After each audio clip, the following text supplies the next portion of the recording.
অর্থের বিনিময়ে আওয়ামী নেতাদের যুক্তরাষ্ট্রে পাচারের চেষ্টা করছে ভারতীয় ট্রাভেল এজেন্সি। সূত্র বলছে, ইতিমধ্যেই অন্তত 50 জনের বেশি নেতা সফলভাবে আমেরিকা ও ইউরোপে প্রবেশ করেছেন। বাকিরাও চেষ্টা চালিয়ে যাচ্ছেন। এই মানব পাচার বন্ধ করতেই ভারতের উপর ভিসা নিষেধাজ্ঞা দিয়েছে যুক্তরাষ্ট্র। এই নিষেধাজ্ঞা দেশটির কিছু ভ্রমণ সংস্থার মালিক, প্রধান নির্বাহী ও জ্যেষ্ঠ কর্মকর্তাদের উপর।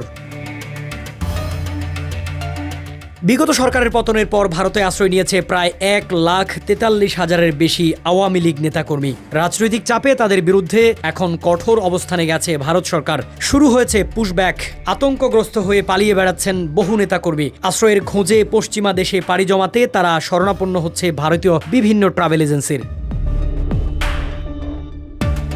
19 মে যুক্তরাষ্ট্রের পররাষ্ট্র দপ্তর এই ভিসা নিষেধাজ্ঞা আরোপ করেছে। অভিযোগ, মানব পাচার এবং অবৈধ অভিবাসনে সক্রিয় সহায়তা। তবে বিশ্লেষকরা বলছেন, যুক্তরাষ্ট্রের সাম্প্রতিক নিষেধাজ্ঞা আসলে মানব পাচার বিরোধী সাধারণ পদক্ষেপ নয়, বরং এটি একটি কৌশলগত সুরক্ষা ব্যারিকেড, যার মাধ্যমে বাংলাদেশি রাজনীতিবিদদের অনুপ্রবেশ ঠেকানো হচ্ছে।